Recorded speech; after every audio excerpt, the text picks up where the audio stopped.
السلام علیکم، آپ دیکھ رہے ہیں ہو کیا رہا ہے۔ میں ہوں Faisal Abbasi, group editor 92 news. Irshad Ahmad Arif sahab ساتھ ہیں۔ شکریہ ارشاد صاحب آپ کا۔ حکومت اور اپوزیشن کے بیچ مذاکرات سے متعلق اگلی بیٹھک تو ہونی ہے، لیکن پچھلے چند گھنٹوں میں، پچھلے چند دنوں میں بظاہر لگ رہا ہے کہ حکومت اور اپوزیشن کے بیچ جو ماحول سازگار تھا اب اس میں کچھ حدت بڑھتی جا رہی ہے، ماحول کچھ تلخ بھی ہو رہا ہے۔ آج جو سینٹ کا اجلاس ہوا اس میں بھی یہ سازگار ماحول مختلف شعلہ بیانیوں کی نظر ہوتا دکھائی دیا۔ پاکستان کے وزیر دفاع خواجہ آصف تو یہ کہہ چکے ہیں کہ پاکستان تحریک انصاف کی نیت پر شک ہے، انہیں یہ مذاکرات نتیجہ خیز اور کامیاب ہوتے نظر نہیں آ رہے ہیں۔ دوسری جانب پاکستان تحریک انصاف کے سینیٹر اعجاز چودھری کے پروٹیکشن آرڈر جاری کیے گئے تھے جن پر عمل درآمد نہیں ہو سکا ہے۔ 190 ملین پاؤنڈ کیس، اب اس کا فیصلہ 17 جنوری کو آنا ہے، اور گزشتہ روز کی جو فیصلہ نہیں آ سکا اس پہ جو عدالت کا حکم ہے وہ بھی سامنے آیا۔ حکم نامے میں یہ بتایا گیا ہے کہ عدالت انتظار کرتی رہی جیل سپرنٹینڈنٹ کے ذریعے بانی پی ٹی آئی سے متعلق، اور انہوں نے کہا کہ جب تک فیملی اور وکلاء نہیں آ جاتے اس وقت تک میں پیش نہیں ہوں گا۔ بہرحال اب 17 تاریخ ہے، لیکن اس کیس کا جو دوسرا پہلو ہے 190 ملین پاؤنڈ کیس کا، وہ یہ بھی ہے کہ اس کیس میں جو فیصلے میں تاخیر ہے اس کی ایک وجہ یہ مذاکرات بھی کہی جا رہی ہے۔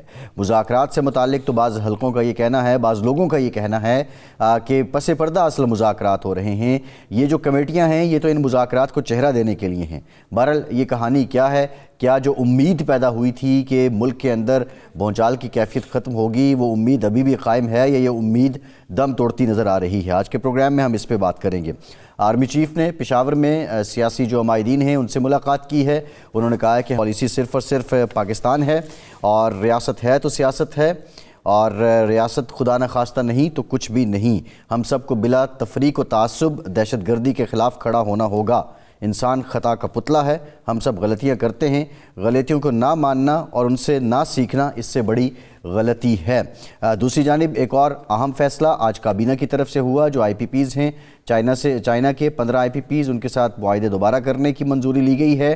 اور ایک اور بھی فیصلہ ہوا ہے، ایف بی آر کی طرف سے 1010 کے قریب گاڑیاں افسران اور اہلکاروں کے لیے خریدنے کی بات ہو رہی ہے۔ ترجمان ایف بی آر کے مطابق یہ بڑے افسران کے لیے نہیں بلکہ 18 گریڈ تک جو آفیسرز ہیں ان کے لیے خریدی جائیں گی۔ ایک جانب ہم چائنا کی محنت ترلا کر رہے ہیں اخراجات کم کرنے کے لیے، دوسری جانب ٹیکس کلیکشن کے لیے یہ مزید ایک بوجھ ہے تقریباً 6 ارب روپے کا۔ حکومتی اخراجات کس حد تک کم ہو رہے ہیں، یہ ایک بنیادی نقطہ ہے۔ آج کے پروگرام میں اس پہ بھی بات کریں گے۔ رؤوف حسن صاحب پاکستان تحریک انصاف کے سینئر رہنما پروگرام میں ہمیں جوائن کر رہے ہیں۔ رؤوف صاحب شکریہ آپ کا۔ رؤوف صاحب آپ کی طرف آئیں گے۔ ارشاد صاحب کیسے دیکھ رہے ہیں یہ جو پچھلے 24-36 گھنٹے میں ہو رہا ہے؟ خواجہ صاحب کی سٹیٹمنٹس آ رہی ہیں، شعلہ بیانی وزیر اطلاعات بھی کر رہے ہیں، اعجاز چودھری صاحب کے پروٹیکشن آرڈر جاری ہوئے، ان پہ عمل درآمد نہیں ہوا، اب ان کی بیٹھک بھی ہونی ہے مذاکراتی کمیٹی کی 17 تاریخ۔ 190 ملین پاؤنڈ کے فیصلے سے بھی متعلق یہ ہے کہ اب وہ فیصلہ آ جائے گا، تو یہ کیا مذاکرات کے لیے ماحول سازگار رہے گا، یا جو مجھے لگ رہا ہے کہ یہ بگڑ رہا ہے اور یہ آنے والے گھنٹوں میں مزید بگڑے گا؟ میرا خیال ہے کہ سازگار ماحول تو خیر پیدا کرنے کی پہلے دن سے کوشش کی ہی نہیں گئی، نہ پہلی میٹنگ میں یہ طے کیا گیا۔ کم از کم یہ تو طے ہو جانا چاہیے تھا کہ آج کے بعد سیز فائر ہوگا، اور میں یہ بات پہلے کہہ بھی چکا ہوں، اور وہ تو کسی نے کوشش نہیں کی، دونوں طرف سے کوشش نہیں ہوئی۔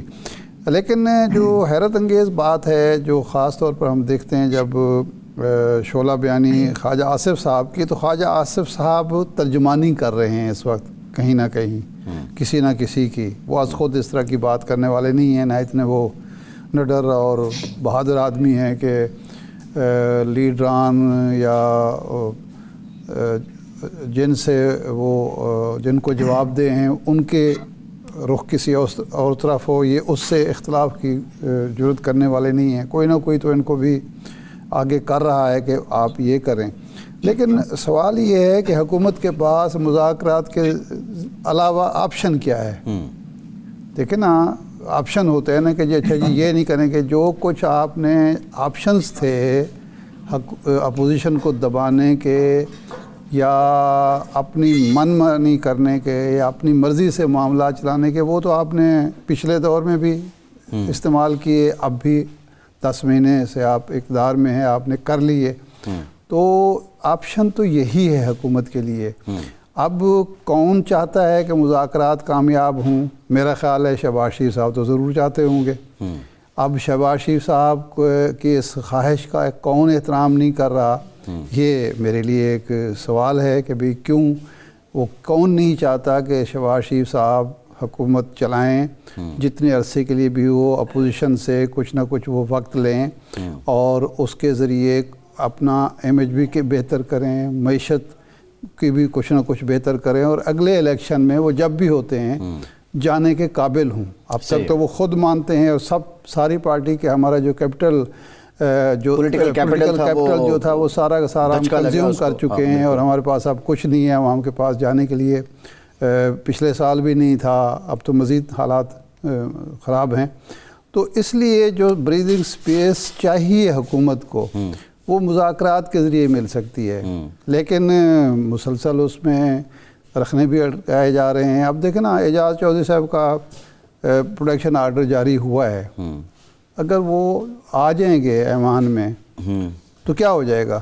ایک تقریر کریں گے، اپنی بھڑاس نکالیں گے، اس کے بعد جیل واپس چلے جائیں گے۔ تو اس کو روکنا جو ہے، یوسف رضا گیلانی صاحب نے یہ جاری کیے ہیں۔ مجھے یاد ہے انہوں نے کتاب میں وہ واقعہ بھی لکھا ہے، ہم زبانی بھی ان سے سن چکے ہیں کہ یہ غلطی بے نظیر بھٹو صاحبہ نے کی تھی۔ انہوں نے پروٹیکشن آرڈر جاری کیے شیخ رشید کے، اور حاجی بوٹا تھے ملتان سے، MNA گرفتار تھے مسلم لیگ نون کے، تو گورنر الطاف صاحب تھے، یہ چچا تھے فواد چودھری صاحب کے، وہ اڑ گئے کہ نہیں جی یہ تو نہیں ہوگا، انہوں نے بے نظیر بھٹو کو قائل کر لیا۔ لیکن بالآخر بے نظیر بھٹو صاحبہ نے جناب گیلانی صاحب سے کہا، ایک اٹارنی جنرل کو استعفیٰ دینا پڑا اس بیس پہ، انہوں نے کہا کہ آپ ٹھیک تھے، مجھے گمراہ کیا گیا تھا۔ بالآخر غلطیوں کا احساس کرنا پڑتا ہے۔ اب یہ دوبارہ گیلانی صاحب نے جاری کیے ہیں، جاری کیے ہیں۔ اب میرا خیال ایک دفعہ اگلی کتاب جب آئے گی تو پھر وہ شاید بتائیں گے کسی کا کہ صحیح ہے۔ رؤوف حسن صاحب، حالات میں حدت بڑھ رہی ہے پچھلے کچھ گھنٹے سے، آپ کے انالیسس کیا ہیں کہ کیا یہ مذاکرات نتیجہ خیز ہوں گے، یہ کسی نتیجے کی طرف بڑھ رہے ہیں؟ دیکھیے، نتیجہ خیز مذاکرات ہوتے ہیں جس میں سے دونوں مذاکراتی ٹیموں کو کچھ نہ کچھ ملنے کی امید ہو یا کچھ نہ کچھ وہ حاصل کریں۔ اب جو ہماری ڈیمانڈز ہیں، ابھی تو ہم نے صرف 2 ہی ان کو پیش کی ہیں، ایک تو سیاسی اسیران کی رہائی ہے، اور دوسرا جو جوڈیشل کمیشنز بنانے کی ہے۔ اگر یہ کمیشنز بنتے ہیں اور سیاسی اسیران رہا ہونے شروع ہو جاتے ہیں اور باقی ڈیمانڈز بھی جو ٹیبل کے اوپر آ جائیں گی، تو یہ حکومت تو چلی جائے گی نا۔ اگر بصورت اگر وہ آپ قبول کر لیں یا مان لیں ہماری ڈیمانڈز، تو یہ حکومت تو نہیں رہے گی۔ کنسیکوینٹلی میری کنٹینشن پہلے دن سے یہ رہی ہوئی ہے سر کہ یہ مذاکرات یہ نہیں کر رہے، تو اب چونکہ یہ مذاکرات کی کامیابی حکومت وقت کو سوٹ نہیں کرتی، اس لیے خواجہ آصف صاحب یا اور ان کے جو منسٹرز ہیں وہ اس میں رکھنے ڈالنے کی کوشش بڑی دیر سے کر رہے ہیں۔ 6 دن 7 دن تک تو خان صاحب سے ملاقات ہی نہیں کروا کے دے سکے۔ اب پرابلم یہ ہے کہ یہ حکومت ہے نا، یہ کہتے ہیں جی کہ ہمارے پاس طاقت ہے، تو وہ پھر کمٹ کرنے کے بعد خان صاحب سے ملاقات کیوں نہیں ہماری مذاکراتی ٹیم کی 6 دن کروانے کا نہ کروا سکے، اور اس کے بعد کہا جی کہ ہم تو مجبور ہیں، ہم نہیں کروا سکتے۔ آج جو ہمارے سینیٹر صاحب کو پروٹیکشن آرڈر ان کا آیا ہے، جیسا کہ ارشاد صاحب نے ابھی فرمایا ہے، وہ نہیں پیش کیا جا سکا، ان کو نہیں وہ سینیٹ میں آ سکے۔ کیوں؟ اگر حکومت وقت نے وہ پروٹیکشن آرڈر دیا ہے، ایشو کیا ہے، تو پھر ان کو یہ بھی انشور کرنا چاہیے تھا کہ وہ سینیٹ میں آتے، لیکن نہیں کروا سکے۔ کنسیکوینٹلی میں بار بار اسی چیز کو کنٹینٹ کرتا ہوں کہ اس حکومت کے انٹرسٹ میں نہیں ہے کہ مذاکرات ہوں یا کامیاب ہوں۔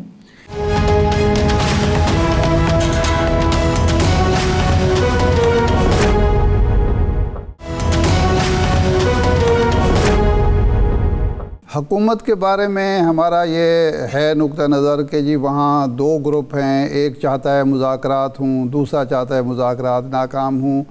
آپ کی گفتگو سے لگ رہا ہے کہ آپ کی پارٹی میں بھی آپ کے ہاں بھی تقسیم ہے، کیونکہ آپ فرما رہے ہیں کہ مذاکرات کہیں اور ہو رہے ہیں اور وہی کامیاب ہوں گے، یہ صرف چہرہ ہے۔ یہ بات بہت سارے لوگ اور بھی کہہ رہے ہیں، لیکن میں نے یہ نہیں کہا، میں نے یہ کہا ہے کہ یہ جو پلیٹ فارم کے ذریعے ہی مذاکرات ہو رہے ہیں، یہ سامنے اور کہیں کی میں نے بات نہیں کی میرے بھائی، پلیز. اب پھر گوہر علی خان صاحب، عمران خان صاحب، علی امین گنڈا پور صاحب، یہ باقی لوگ کس چیز کی تردید کرتے ہیں؟ وہ کہتے ہیں یہی مذاکرات ہیں اور انہی کو کامیاب ہونا چاہیے.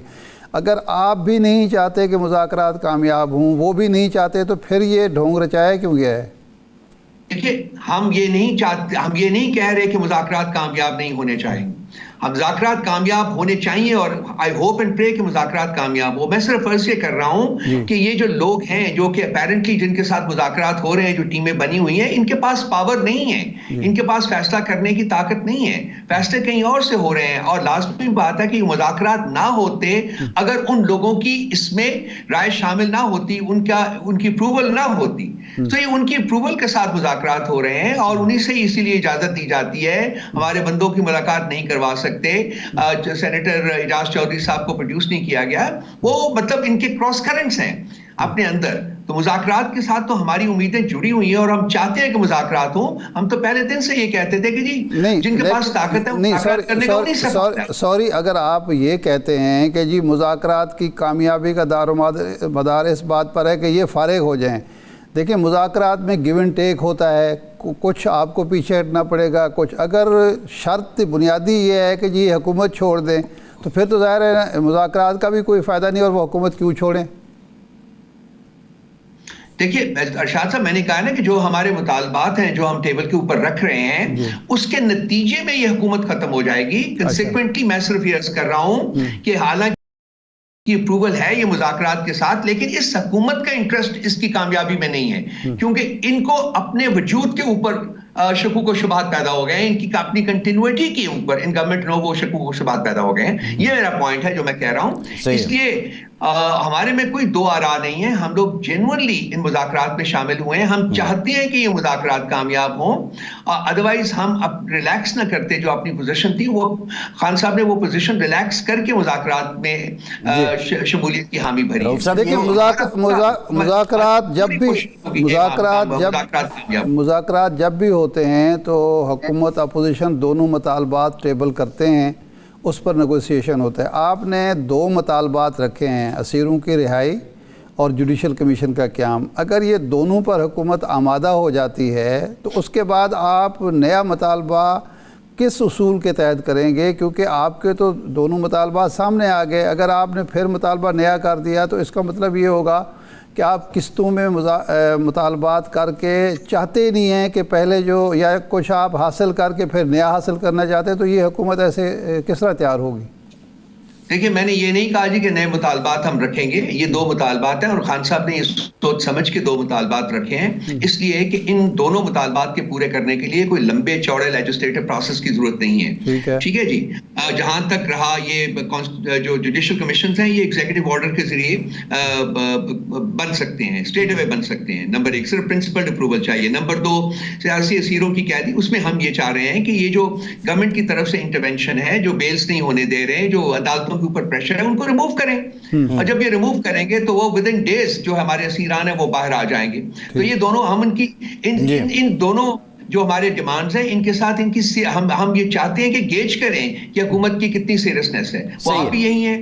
اور اب خان صاحب نے پرسوں یہ کہا ہے کہ جی یہ مطالبات اب جو 16 تاریخ کو جو ہماری میٹنگ ہو رہی ہے اس میں رکھیں، اور اس کو کہے جی کہ اگلی میٹنگ تک جب بھی وہ ہوتی ہے which will not be beyond 31st of January، اس وقت تک اس کے کوئی پریکٹیکل سولوشنز لے کے آئیں، کیونکہ اگر وہ نہیں لے کے آتے تو پھر مطالبات کو آگے بڑھانے کا کوئی فائدہ نہیں ہے. اچھا یہ بتائیں، اگر حکومت یہ کہتی ہے کہ جی ٹھیک ہے ہم جوڈیشل کمیشن بنانے کے لیے تیار ہیں، اس پر ظاہر ہے کس طرح بنے گا، کیا ٹی او آر ہوں گے، اس پر ٹائم لگے گا تھوڑا سا، لیکن بنیادی طور پر اصولی طور پر وہ طے کر لیتے ہیں کہ جی ٹھیک ہے. سیاسی اسیروں کے لیے بھی وہ کہتے ہیں جی ہم انٹرفیئر نہیں. جواباً وہ کہتے ہیں کہ جی آپ 2 سال کے لیے 3 سال کے لیے کوئی دھرنا، کوئی لانگ مارچ، کوئی ایسی ایکٹیویٹی نہیں کریں گے جس کی وجہ سے حکومت کے لیے مسائل پیدا ہوں. تو آپ ان کی یہ بات ماننے کے لیے تیار ہوں گے؟